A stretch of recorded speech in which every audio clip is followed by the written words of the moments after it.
اعوذ باللہ من الشیطان الرجیم بسم اللہ الرحمن الرحیم وَإِذْ بَوَّأْنَا یہ دو رکوع ہیں ابھی سورہ مبارکہ کے حج کے مناسک کا کچھ ذکر ہے یہاں پر، خاص طور پر قربانی کا خاص طور پر ذکر ہے۔ سورہ بقرہ کے دو رکوع 24واں 25واں اس میں بھی حج کے مناسک آ چکے ہیں، لیکن وہاں پر اصل قربانی کا ذکر نہیں تھا، وہ تو صرف یہ ہے کہ وہ دم جو دینا پڑتا ہے اگر کسی وجہ سے سر منانا پڑ گیا ہے قبل از وقت، اور یا اسی طریقے سے تمتع اگر کیا ہے تو اس کا وہ دم شکر کا ہے وغیرہ وغیرہ۔ لیکن یہاں پر جو دو ہے، ایک قربانی اور ایک طواف، ان دو کا جو ہے ذکر ہو رہا ہے خاص طور پر یہاں۔ وَإِذْ بَوَّأْنَا لِإِبْرَاهِيمَ مَكَانَ الْبَيْتِ، اور جب ہم نے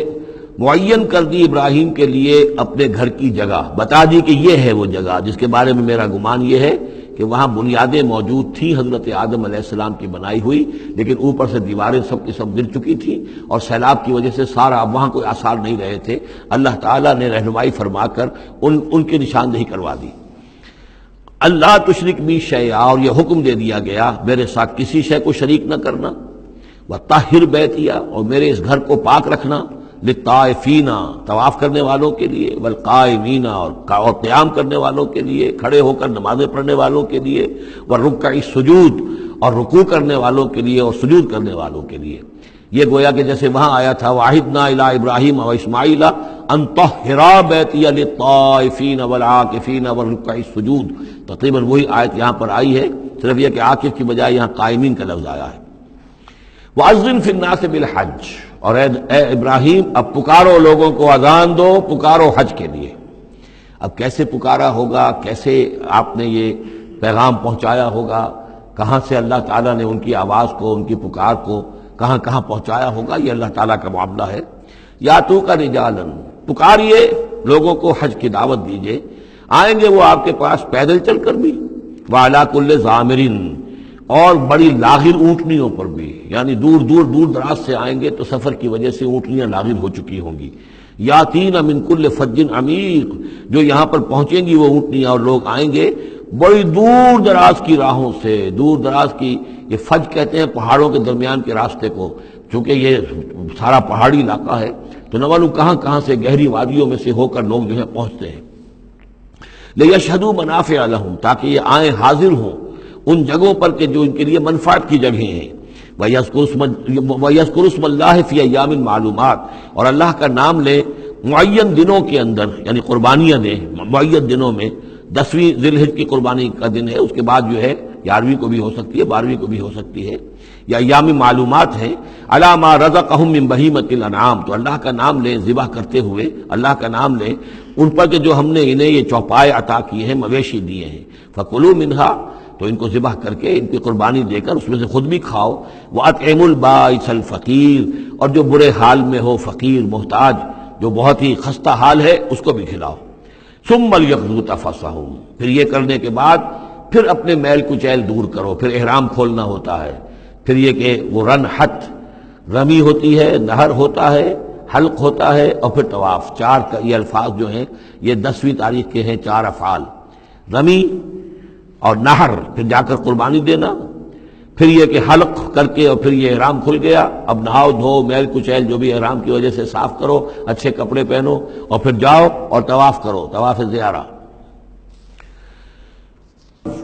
ثم لیقضوا تفثهم، پھر چاہیے کہ وہ دور کریں اپنے میل کچیل، ولیوفوا نذورهم، اور جو بھی نذریں مانگی ہوئی ہوں ان کو پورا کریں، ولیطوفوا بالبیت العتیق، اور اب جا کر اس قدیم گھر کا طواف کریں۔ ذالک، یہ سن چکے، وَمَن يُعَظِّمْ حُرُمَاتِ اللَّهِ فَهُوَ خَيْرٌ لَهُ عِندَ رَبِّهِ، اور جو کوئی اللہ تعالیٰ کی حرمتوں کی تعظیم کرے، یہ بیت اللہ الحرام ہے، یہ اشہر حرم ہے، یہ ساری چیزیں جو اللہ تعالیٰ کی حرمتیں ہیں، حرمات اللہ ہے، اللہ نے جس جس چیز کو کہ محترم قرار دیا ہے۔ سورہ مائدہ میں ہم پڑھ چکے ہیں، وہ جانور کے جو ہدی کے جانور ہیں وہ بھی محترم ہیں، جن کے گھروں میں گردنوں میں پٹے ڈال دیے گئے ہیں، معلوم ہے کہ یہ ہدیم بالغ الکعبہ جانے والے ہیں، وہ بھی محترم ہیں۔ عام مین البیت الحرام جو ہیں، جو لوگ حاجی جا رہے ہیں، ان کی بھی حرمت ہے۔ تو جو بھی من یعظم حرمات اللہ ہے، جو کوئی بھی اللہ تعالیٰ کی حرام کی ہوئی شے، محترم ٹھہرائی ہوئی چیزوں کی تعظیم کرے گا، فہو خیر لہ عند ربہ، تو وہ اسی کے لیے بہتر ہوگا، اس کا اجر و ثواب اسے ملے گا اپنے رب کے پاس۔ وَأُحِلَّتْ لَكُمُ الْأَنْعَامُ إِلَّا مَا يُتْلَىٰ عَلَيْكُمْ، اور حلال کر دیے گئے تمہارے لیے سارے چوپائے سوائے اس کے جو تم کو سنا دیا گیا ہے، یعنی یہ کہ خنزیر کا معاملہ ہے اس کو حرام کر دیا گیا ہے، باقی بکری ہے، بھیڑ ہے، گائے ہے، بیل ہے، اونٹ ہے، ان سب کو اللہ کی راہ میں تو اس کی قربانی ہو سکتی ہے۔ فاجتنبوا الرجس من الاوثان، تو پھر تم بچو ان بتوں کی گندگی سے بچو۔ یہ ہے اصل میں بچنا جو ہے وہ سب سے پہلے شرک، اور وہاں پر سب سے بڑا شرک جو ہے وہ بت پرستی کا ہو رہا تھا۔ واجتنبوا قول الزور، اسی طریقے سے جھوٹ کہنے سے، جھوٹ بات سے بھی بچو۔ حنفاء للہ، یکسو ہو جاؤ اللہ کی طرف، یکسو اسی کے بندے بن جاؤ، غیر مشرکین بہ، اس حال میں کہ اس کے ساتھ کسی بھی اعتبار سے شرک نہ ہو، کسی پہلو سے، کسی اعتبار سے، ذات میں، صفات میں، حقوق میں، اختیارات میں، کہیں بھی کوئی شرک کا شائبہ نہ آنے پائے۔ ومن یشرک باللہ، اور جو کوئی اللہ کے ساتھ شرک کرے گا، فکأنما خر من السماء، تو وہ تو ایسے ہے جیسے وہ رسی کٹ گئی اور اب وہ زمین کے اوپر گر پڑا، زمین کی طرف جا رہا ہے آسمان سے۔ کوئی شخص ہے جو آسمان سے کسی بلند چیز سے کسی رسی کے ساتھ لٹکا ہوا ہے، وہاں سے گر گیا یا رسی کٹ گئی، اب جو گر رہا ہے فکأنما خر من السماء فتخطفه الطیر، اب یا تو یہ کہ وہ جو پرندے ہیں وہ اسے اچک کر لے جائیں، کوئی باز آئے اور پکڑ کر لے جائے، کوئی اور ہو، جو بھی یہ بڑے بڑے جانور ہوتے ہیں کہ جو شکار کرتے ہیں پرندوں کا، تخطفه الطیر، پرندے اس کو اڑا کر لے جائیں، اور تہوی بہ الریح، یا یہ کہ پھر ہوا ان کو لے جا کر گرائے فی مکان شہیق، کسی دور کی جگہ میں کوئی ہوا جو ہے جھونکا اس کو لے جائے اور کسی کھائی میں جا کر گرا دے۔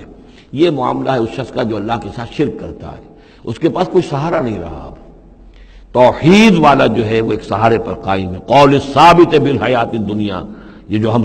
ثبات عطا کرتے ہیں اہل ایمان کو، بالقول ثابت فی الحیات الدنیا، دنیا کی زندگی میں۔ ذالک، یہ تم نے سن لیا، یہ احکام تم نے سن لیے۔ ومن یعظم شعائر اللہ، پھر سن لو جو اللہ کے شاعر کی تعظیم کرے گا، فإنہا من تقوی القلوب، تو یقیناً یہ دلوں کے تقوی کی بات ہے۔ ان تمام چیزوں کی ہم پڑھ چکے ہیں سورہ بقرہ میں، ان الصفا والمروۃ من شعائر اللہ، بیت اللہ شعیرہ ہے اور وہ مقام ابراہیم شعیرہ ہے، صفا اور مروہ جو ہے شعیرہ ہیں۔ شعیر وہ چیز ہے کہ جس سے اللہ تعالیٰ کی بندگی کا شعور پیدا ہو، ان کے ساتھ وہ چیزیں وابستہ ہیں، وہ تاریخ ان کی ہے کہ جس کے حوالے سے پھر یہ کہ اللہ تعالیٰ کا شعور جو ہے انسان کے اندر پیدا ہوتا ہے، اس کی ذات کا، صفات کا۔ لکم فیہا منافع الی اجل مسمى، یہ جو جانور ہیں اس کی قربانی کے، تمہارے لیے ان میں نفع ہے ایک اجل مسمى تک، یعنی یہ نہیں ہے کہ قربانی کا جانور ہے تو اس کے اوپر سواری نہیں کر سکتے، سواری کر سکتے ہو۔ قربانی کا جانور ہے تو اس کا دودھ پی سکتے ہو، اگر وہ گائے ہے درمیان میں اگر کوئی دودھ ہے یا بکری ہے لے کے جا رہے ہو تو اس کا دودھ پی سکتے ہو۔ منافع الی اجل مسمى، ایک وقت معین تک کے لیے۔ ثم محلها الی بیت العتیق، پھر ان کا جو اصل مقام ہے جہاں انہیں لے جا کر پیش کر دینا ہے وہ ہے بیت العتیق، یعنی اللہ کا گھر۔ اللہ کا گھر کا جو منہر ہے پھر اس کو وسیع کر کے، اور بنا کی وادی میں ایک بہت بڑی جگہ ہے، ورنہ اس سے پہلے جو ہے یہ مروہ کی جو پہاڑی ہے، صفا اور مروہ کے پاس جو ہے یہ قربان گاہ تھی۔ مروہ ہی سے وہ وادی شروع ہو جاتی ہے کہ جس پر کچھ آگے چل کر وہ بنا کا پورا آتا ہے، اب یہ منہر جو ہے وہ ادھر ایکسٹینڈ کر دیا گیا ہے۔ صدق اللہ العظیم۔